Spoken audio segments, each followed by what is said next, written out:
मेरा नाम अर्जुन है, उम्र 35 साल है और मैं अपनी पत्नी रिया के साथ दिल्ली पोस्ट इलाके में सांकेत में रहता हूँ। हमारी शादी को 8 साल हो चुके हैं और हमारा जीवन बाहर से देखने में परफेक्ट लगता है। मॉडर्न अपार्टमेंट, लग्जरी कार और हाई प्रोफाइल जॉब। लेकिन सच कहूँ तो रिया की व्यस्त जिंदगी, मेरी तन्हाई ने हमारे रिश्ते में थोड़ा खालीपन छोड़ दिया है। हमारे घर में काम करने वाली मेड सिमरन पिछले 1 साल से हमारे साथ है।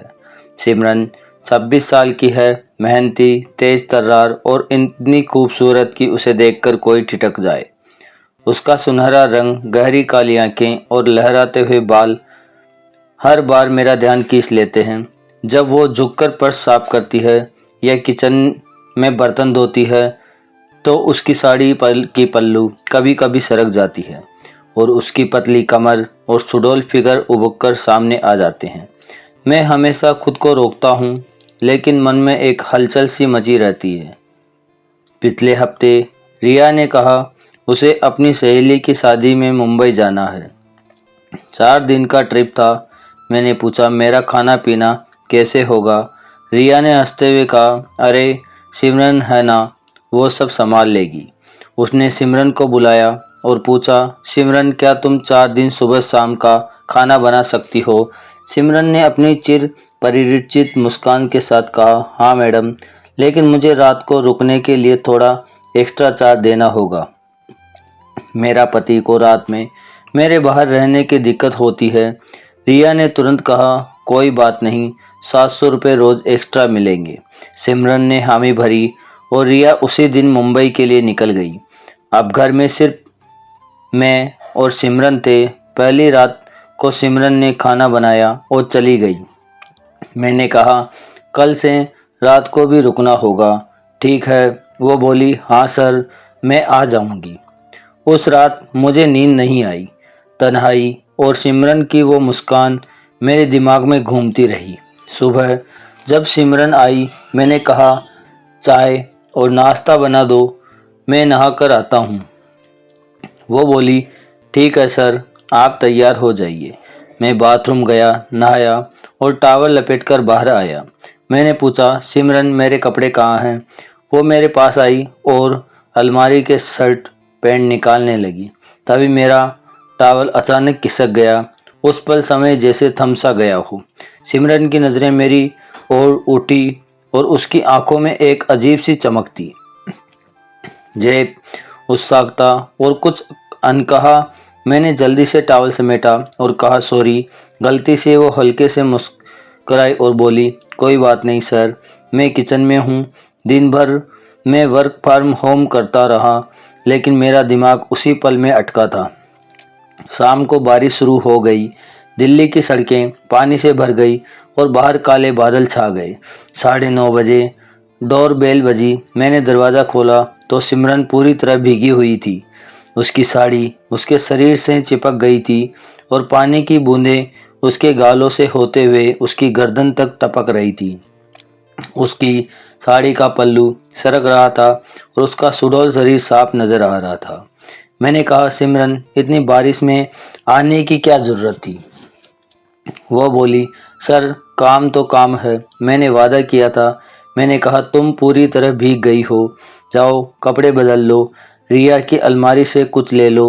वो हिचकिचाई, सर, मैडम के कपड़े। मैंने थोड़ा और जोर देकर कहा, मैं कह रहा हूँ जाओ, वरना बीमार पड़ जाओगी। वह चुपचाप बेडरूम में गई। जब वो बाहर आई तो मेरे होश उड़ गए। उसने रिया की लाल रंग की सिल्की नाइटी पहनी हुई थी, जो उसके शरीर पर इतनी फिट थी कि वह हर कर्व साफ नजर आ रहे थे।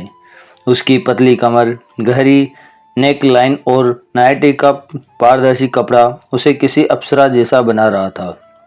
उसकी आंखों में शर्म थी, लेकिन एक आत्मविश्वास भी। मैं उसे देखता रह गया। वो बोली, सर, ऐसे क्या देख रहे हैं?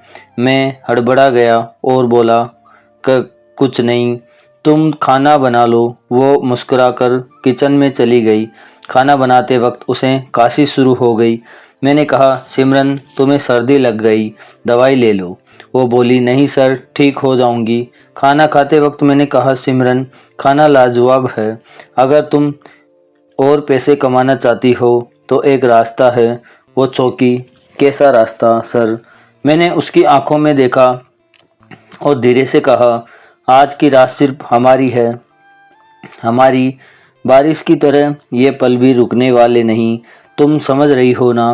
वो एक पल को चुप रही, फिर बोली, सर ये गलत होगा।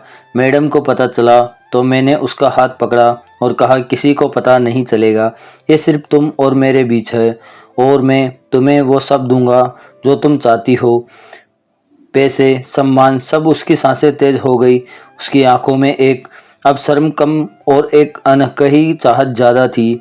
मैंने उसे धीरे से अपनी ओर खींचा, वो बिना विरोध किए मेरे साथ बेडरूम की ओर चली गई। बेड पर बैठते ही वो किसी स्वर्गलोक की रानी सी लग रही थी। मैंने उसके गाल पर हाथ रखा, उसकी नरम त्वचा और महसूस किया मेरे होठ की गर्दन पर फिसले और उसकी सिसकियां कमरे में गूंजने लगी। बारिश की आवाज़ और हमारी सांसों का मेल एक अनोखा संगीत सा बुन रहा था।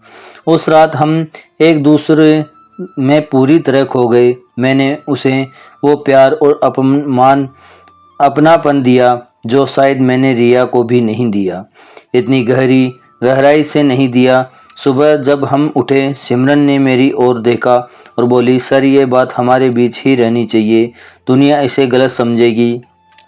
मैंने मुस्कुराकर कहा, ये हमारा राज रहेगा, और अब तुम्हें कभी भी पैसे की कमी होगी।